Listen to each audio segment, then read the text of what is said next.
Se trata ni más ni menos que los derechos conquistados, ¿no? Aquellos que pintamos canas, sabemos lo que perdimos y lo que significa cuando te quitan derechos. Se han conquistado derechos. Uno, por ejemplo, es viajar tranquilo en tren, y si me olvido del DNI no pasa nada. Eso es un derecho conquistado después de haber tenido una dictadura tremenda, donde te bajaban de los colectivos, te cachaban, te palpaban de armas y te detenían. Hoy en día, y no es un dato menor el DNU y el gastadero de plata que significa que haya miles de policías pidiendo DNI en los trenes, en los colectivos. Y la otra que hay que tener muy en claro es que cuando uno gobierna, en la campaña tiene que mostrar gestión. Hay que mostrar gestión, no promesas. ¿Por qué le iba a creer yo al presidente Macri, de ustedes al presidente Macri, cuando nos dice a nosotros, a partir del 10 de diciembre del 2019 va a haber más trabajo, van a mejorar los salarios, van a reabrir las pymes? ¿Por qué? El 50% de la capacidad está ociosa, capacidad industrial está ociosa, han cerrado una enorme cantidad de pymes. ¿Por qué prometer algo que no pudiste hacer en 4 años de gestión? Uno quiere escuchar al presidente con su gestión, no escuchar mentiras como la de la Ruta 7, que falta todavía el 60% de construcción. Uno quiere escuchar realmente la gestión de un gobierno. Entiendo que el candidato opositor prometa y diga y plantee su futuro gobierno. Hoy en la Argentina hay que empezar a pensar cómo va a ser a partir del 10 de diciembre. Va a ser un tiempo muy complicado. El 11 de diciembre no se van a levantar las persianas de las empresas, todo lo contrario, va a seguir igual. Lo que pasa es que van a tener que gestionar de verdad, van a tener que impulsar medidas que primero paren el hambre de los chicos, segundo, darle medicamentos a los jubilados, en tercer lugar, ver la manera de generar planes para aquellos que no tienen para comer puedan comer. El cuarto punto va a ser crédito barato para que las pymes puedan funcionar. El quinto punto va a ser bajar los precios de los alimentos para que podamos comer todos. El sexto punto va a ser mejorar el salario. El séptimo, mejorar las jubilaciones. O sea, hay un enorme camino a transitar que fue destransitado en estos 4 años. La gestión de Mauricio Macri ha sido una muy mala gestión, porque no han generado políticas públicas que permitan salir o incorporar o incluir a la vida normal a aquellos que están desclasados, que están viviendo fuera de lo que es el trabajo. La Argentina tiene 35.4% de pobres a junio. No sabemos cuánto va a haber a diciembre. Muchos hablan del 40% de pobres. Es decir, casi la mitad de la población va a ser pobre en el argentino indigente. Y nosotros no estamos en cuenta que dentro de la pobreza quizás no están los jubilados, por ejemplo, aquellos que tienen un trabajo. La cantidad de desocupados que tiene la Argentina es patético. En un país que produce alimentos para 400 millones de habitantes, 44 millones, la mitad de 44 millones la pasa mal, la pasa muy mal. ¿Qué hacemos con las tarifas? Miren esta imagen. Esto ocurrió en Bernal, era Sí. una fábrica de hielo. Que había puesto un cartel en algunos kioscos. Y enviado 3 WhatsApp. 3 Ese había WhatsApp. sido el método de búsqueda. Enviado 3 WhatsApp a Y conocidos y un par de carteles. Y esto tiene mucho ¿Sabes que cuántas ver. personas fueron, Calle? 12.000 creo que fueron. 2.500. 2.500. Esto tiene mucho que ver con lo que decía Pichetto. Buscalo cuando Pichetto habla de los venezolanos que están trabajando en los bares, porque los argentinos quieren trabajar. Lo que no hay es trabajo. Ese es el problema. Y cuando uno empieza a escuchar desde el Estado cómo descalifican al argentino, lo tildan de vago, de atorrante, no, ¿sabes qué?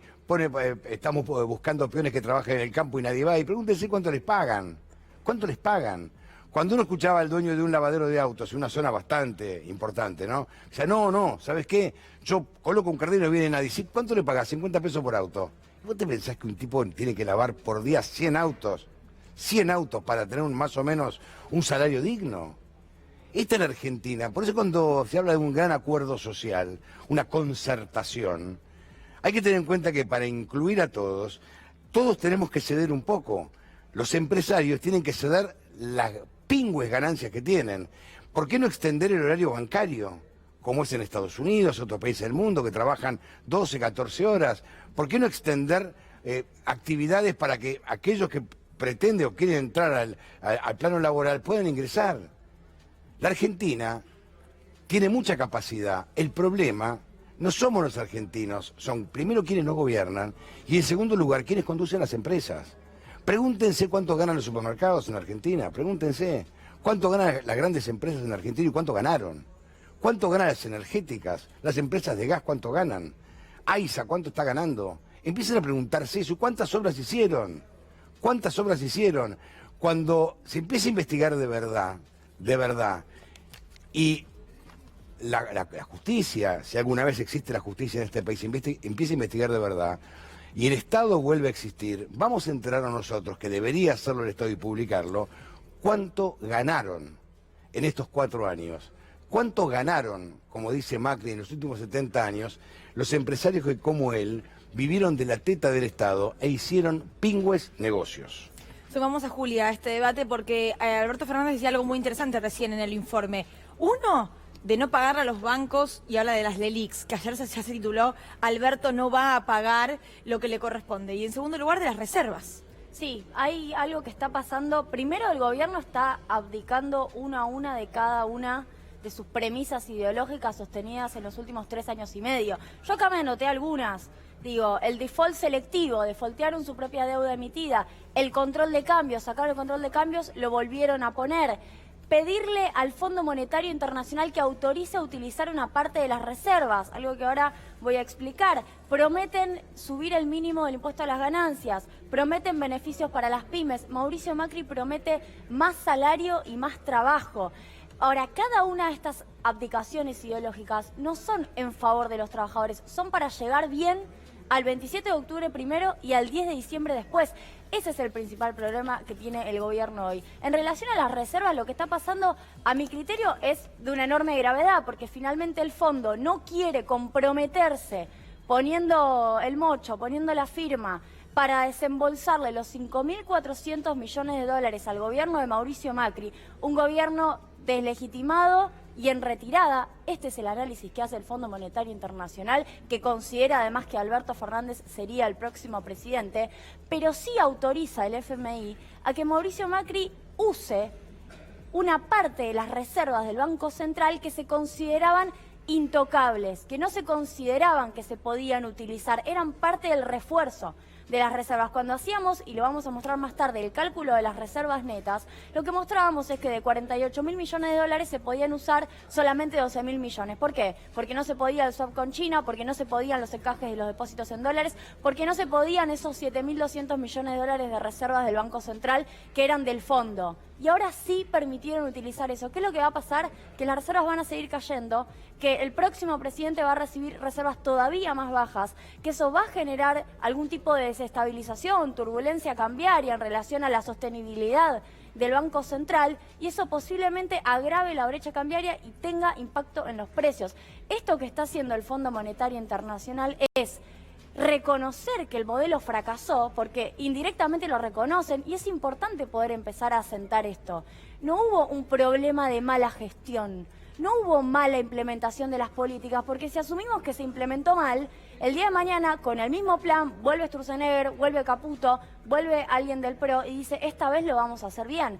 Ya me lo estoy imaginando como parte de algún discurso de campaña. El problema es que el diagnóstico estaba mal, y el FMI lo sabe, y el ex jefe economista del Fondo Monetario Internacional lo está diciendo. Hay gente que sabe que fracasó, y sin embargo el fondo autoriza usar las reservas para que este modelo que fracasó llegue a fin de año. A mí me parece que hay que poner sobre la mesa el rol del fondo. Ahora, ese mismo fondo que aceptó un mal diagnóstico por parte del gobierno de Mauricio Macri, que pidió un ajuste aún sabiendo las consecuencias que eso traía, ¿podría ser el mismo fondo que renegocie con Alberto Fernández en caso de que asuma la presidencia y acepte otras condiciones? Bueno, seguro va a ser el mismo fondo que renegocie. Claro, pero ¿estaría dispuesto a hacerlo? Yo creo que es muy difícil. Creo que Alberto Fernández sabe esa dificultad y lo que está intentando es solidificar el volumen político, que creo que ya sabe que lo tiene. Con un 47 están buscando más del 50, están buscando una victoria en gran parte de los municipios también de la provincia de Buenos Aires, están buscando que la CGT, ahora reunificada con CTA, le permita hacer una espalda sindical para también negociar con el fondo, porque finalmente no es solo Alberto, es Alberto después diciéndole, che, mira, pero tengo acá 35% de pobreza, vos, FMI, aumentaste 8 puntos la pobreza en el año en el cual participaste de la cogestión con Cambiemos, tengo 150.000 trabajadores despedidos, tengo 20.000 empresas cerradas. Esa construcción del nuevo diagnóstico la tiene que hacer Alberto Fernández con volumen político. Y así todo, creo que el FMI va a ser inflexible en un par de ítems. Creo que el ítem de la reforma laboral es un punto de inflexibilidad del Fondo Monetario Internacional y me preocuparía que ese sea un punto en donde se puedan llegar a negociar algunas cuestiones porque no es una reforma progresiva. Claro, pero si es inflexible, estaría atados de pies y manos el próximo gobierno. Es un gobierno absolutamente condicionado. Por eso la única bala o la principal bala para torcer ese condicionamiento es que haya un nivel de unidad y de volumen político, lo vuelvo a decir, del próximo gobierno que le permita plantarse frente al Fondo Monetario Internacional y decirle, ¿saben qué? Estos actores políticos piensan esto. No es que está dividido el peronismo, no es que está dividido, entonces podés hablar con unos y yo tengo menos poder. Me parece que pasa por ahí. Creo al mismo tiempo que hay que renegociar en este punto a la portuguesa la meta de déficit cero, porque todo lo que propone Alberto Fernández es aumentar el gasto del Estado. Esto también hay que notarlo. Más medicamentos, subir las jubilaciones, es decir, obtener prestaciones sociales que antes el Estado, como Mauricio Macri no las estaba haciendo, va a significar aumentar la presencia del Estado y va a significar más gasto. Si no negocias con el fondo, modificar la cláusula de déficit cero va a ser muy difícil. Gracias, Juli.